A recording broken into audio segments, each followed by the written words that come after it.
حضرت محمد مصطفیٰ صلی اللہ علیہ وسلم کے سپہ سالار اور ابتدائی عرب تاریخ کے بہترین سپاہی حضرت خالد بن ولید بن المغیرہ المخزومی۔ حضرت خالد بن ولید رضی اللہ تعالی عنہ کو نبی پاک صلی اللہ علیہ وآلہ وسلم نے سیف اللہ یعنی اللہ کی تلوار کا لقب عطا فرمایا تھا، اور واقعی ہی آپ اللہ ہی کی تلوار تھی کہ جس میدان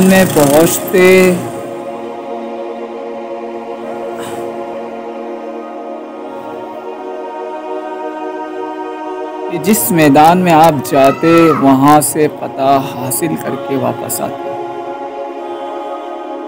آپ کے جسم کا کوئی حصہ ایسا نہیں تھا کہ جس پر تیر، تلوار یا نیزے کے زخم کا نشان نہ ہو، لیکن میدان جنگ میں لڑتے ہوئے شہید ہونے کی حسرت لے کر 22 ہجری حضرت عمر فاروق رضی اللہ تعالی عنہ کے دورہ خلافت کے اندر آپ وصال فرما گئے۔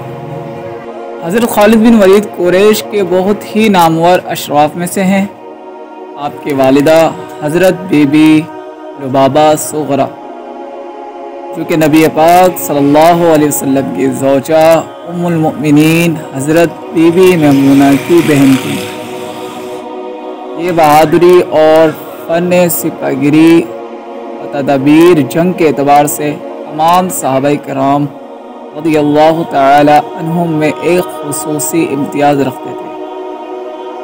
اسلام قبول کرنے سے پہلے آپ کے والد ولید کی اسلام دشمنی مشہور تھی۔ جنگ بدر اور جنگ احد کی لڑائیوں میں کفار کے ساتھ رہے اور آپ سے مسلمانوں کو بہت زیادہ جانی نقصان بھی پہنچا، مگر ناگہاں آپ کے دل میں اسلام کی صداقت کا آفتاب بلند ہو گیا۔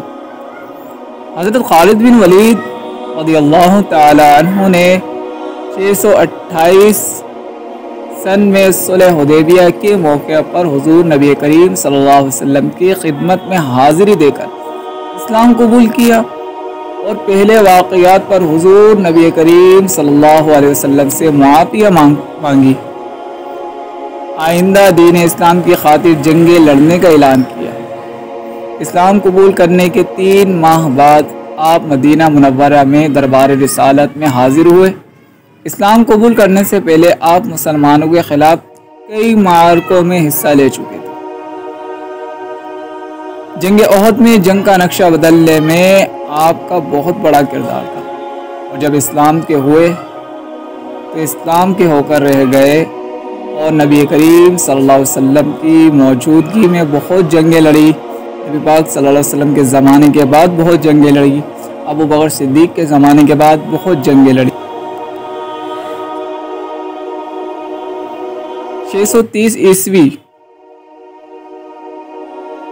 فتح مکہ کے موقع پر مسلمان فوج جو 4 حصوں میں تقسیم تھی، ان میں سے ایک حصے کی قیادت حضرت خالد بن ولید رضی اللہ تعالی عنہ نے بھی کی۔ فتح مکہ کے بعد 8 ہجری میں حضور نبی کریم صلی اللہ علیہ وسلم نے 3000 سپاہیوں کو اپنے ایک آزاد کردہ غلام حضرت زید بن حارثہ کی قیادت میں شام کے علاقہ بلقا کی طرف روانہ کیا، تاکہ والی بصرہ شرحبیل، جس نے نبی کریم صلی اللہ علیہ وسلم کے قاصد حارث بن عمیر رضی اللہ تعالی عنہ کو شہید کر دیا تھا، تاکہ اس سے بدلہ لیا جائے، تاکہ شرحبیل کیونکہ اپنے آپ کو بہت بڑا بادشاہ سمجھتا تھا، اس کا غرور خاک میں ملایا جائے، تاکہ اس سے لڑ کر جنگ کی جائے۔ تاریخ میں یہ جنگ موتا کے نام سے مشہور ہے۔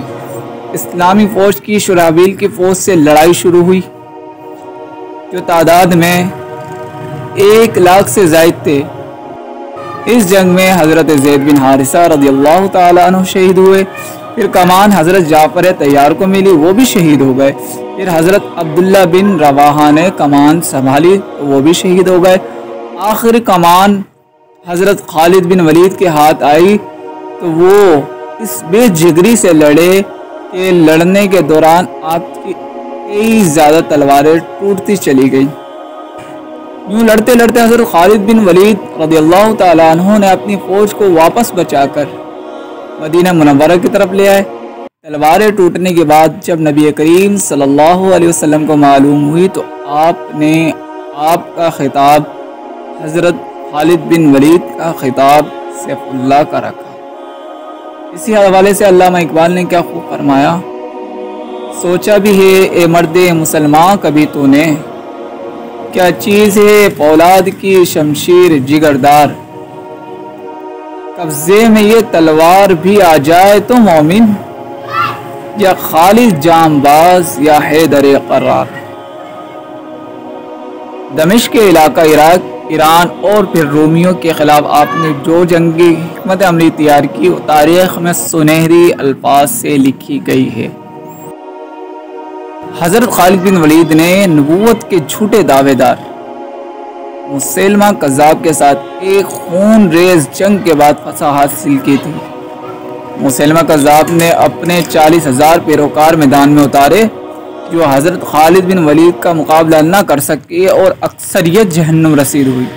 کچھ بھاگ گئے اور مسیلمہ کذاب کا قتل وحشی بن حرب کے ہاتھوں ہوا۔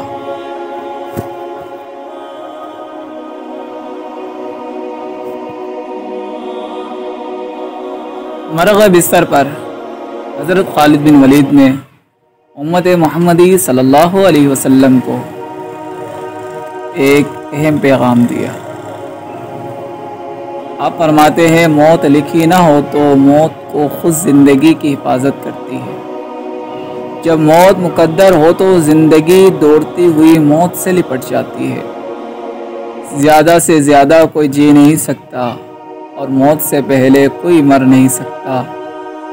دنیا کے اے بزدلو میری یہ بات سن لو، اگر میدان جہاد میں موت ہوتی تو خالد بن ولید بستر پر نہ مرتا۔